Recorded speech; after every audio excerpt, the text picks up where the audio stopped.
What's up, Flawless fam? Welcome back to another episode of Flawless Fantasy Football. It's your boy Flawless back in the house.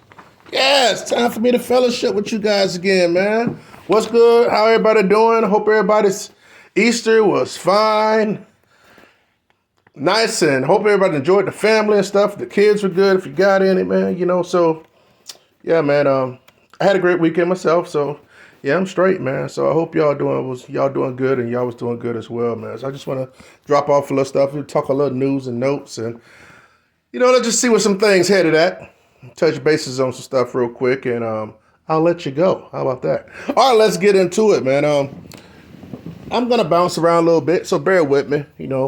I ain't gonna hold you as usual, but I'm gonna just hop right into it. Let's start with head coach Rob Saleh. Mr. Robert Saleh, head coach of the Jets, says that Mr. Breece Hall looks fantastic recovering from his ACL surgery. Now, look, is he supposed to say that? Yes. Of course he's supposed to say that. What else was he going to say? But at the end of the day, that is good news for those that are looking at Breece Hall or would like to entertain drafting him this year. I like him. Dude's dynamic. I don't know if he's going to be able to have that same type of dynamic back this year, but definitely for the year after this one, he should be freaking pretty awesome. But who knows though? Nowadays with the technology and stuff like that, man, people can really bounce back these players. So if he has it in his genes and he has the work ethic and stuff to rehab it through, man, good luck for him. I'm anxious to see myself. All right, next we're going to move on to Mr. Kareem Hunt. Look, it seems that he won't be returning to Cleveland. Seems like the organization and have seemed like he's done lost a step. He's losing his speed. And let's be honest, we saw that on the field. I'll be honest with you, I saw it years ago. He was never that Kareem Hunt from KC.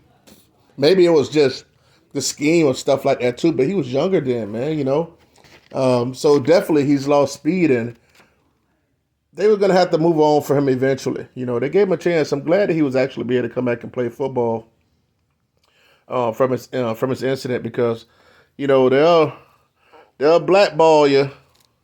They'll blackball them jokers real quick when they get caught up in some tomfoolery like that. So, but I think he'll get on with another team. He'll collect a couple more checks and stuff like that. But he won't be returning to Cleveland. So, hey, maybe this might be that true breakout year for Nick Chubb. Might. I ain't saying it is, but it might. So we'll see. They got to do better as a team, and especially with Deshaun Watson and stuff like that. So if he get more of the carries and stuff, it's very possible. Who's willing to take the chance? Are you guys willing to take the chance? We'll see. All right, let's get to Joe Mixon. It seems like he's been recharged with it in that little case that he got going on, man. I don't know the details about this case, and I really don't care about the details about this case. I'm not interested in Joe Mixon as it is. That team was just a passing team. It seems like they want to get rid of Joe Mixon. So they finding any reason to get rid of that dude. I wouldn't be surprised if they traded him. Hopefully they don't, because he just has a good, what's called the continuity with that team. So, but then the other running back too, he gone. The backup behind him, Samaje's gone. So I don't know, man. Mixon might be a little something, but he got to get off this nonsense, this case that's following him. Hopefully he can beat that, and Cincinnati can move forward accordingly. Man, let's just go ahead and talk about Odell Beckham Jr., man. So he's been signed to the Baltimore Ravens.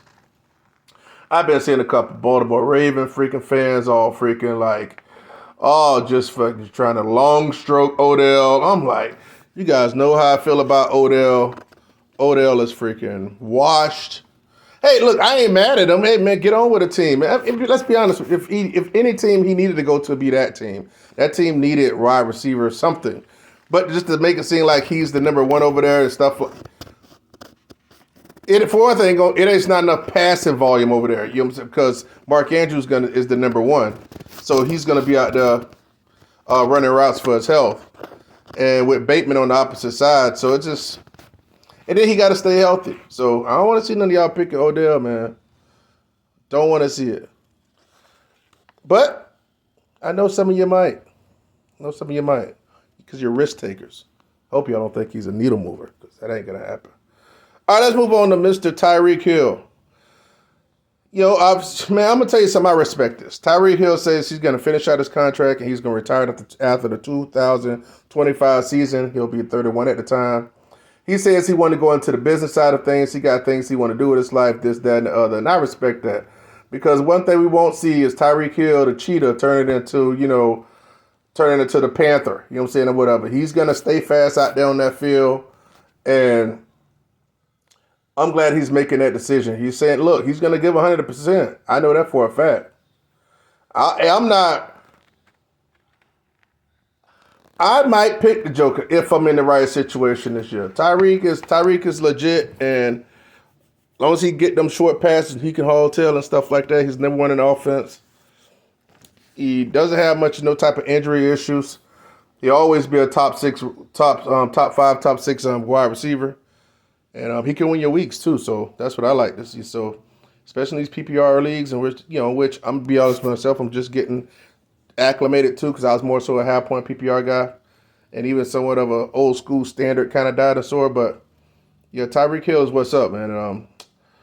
But so let's stay with Tyreek Hill real quick. So supposedly he had this little camp he had going on, and supposedly he got burned. Don't seem like a little stop and little up, go a little route or whatever, that he got dusted by one of his campers on his one-on-one drills at his camp. I'll be honest with you, I saw that video, and I'm like, man, if that ain't some staged BS, man.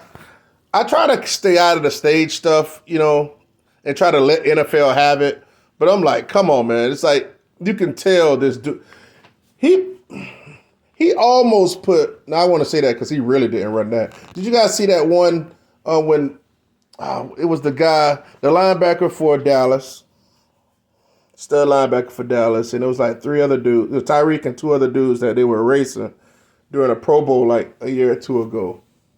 And Tyreek Hill was running. I think Tyreek Hill came in last. It was like he wasn't even trying to run. I think he had like a sweatsuit on and stuff like that. Look, people got to understand some of this stuff just for fun and just for play. There ain't no way, even though Tyreek Hill is playing cornerback, it's like it ain't no way he's going to fall for that crap.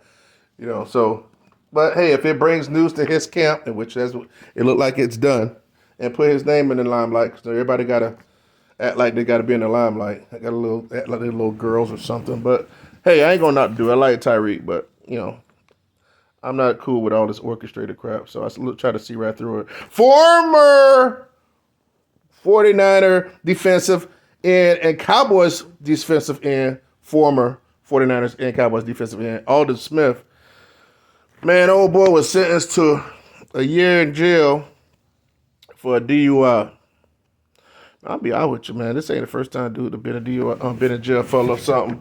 But it's unfortunate because that dude, man, he had a little career, man. Everybody can't have a long-ass career, So the dude actually just, I don't know. I don't feel sorry for him. I could tell he had some type of mental issue type things going on. But, he was coloring his hair before damn DK Metcalf was coloring his hair. But he always seemed like he had some issue going on, even when he was with the 49ers. I really liked him. I'm going to tell you something, though. Justin Smith, when him and Justin Smith played beside each other, Justin Smith used to come time and play like tackle. Sometimes he'll come in, and they'll line up on the same side, and Justin Smith will take like 2 players, and he'll kind of real close, he'll hold the other player when he's supposed to be blocking Aldon, and Aldon would always get the sack. Not always, but a lot of times get the sack, but he'll get it because Justin Smith was so crafty. I used to see it like clockwork. He get up here and he'll do his little dance and stuff, and he'll give Justin Smith some credit and high five. But I'm like, Justin Smith made that whole thing possible. So they had this little thing going on. I think towards the end of it, they started calling it and stuff, but that dude got a lot of sacks just off Justin Smith helping like that, because Justin Smith came over from Cincinnati onto my Niners. Yeah, so San Fran always had a good little line there, man. They just couldn't get the rest of the stuff together. Defense good, quarterback sucks. Never really come together. Oh, but it's coming soon. It is coming soon. Hey, guys, that's all I got for you right now. Hey, but check it out. I got like I'm gonna drop you some. I'm gonna drop a little meme Monday on you real quick. It's called Meme Monday.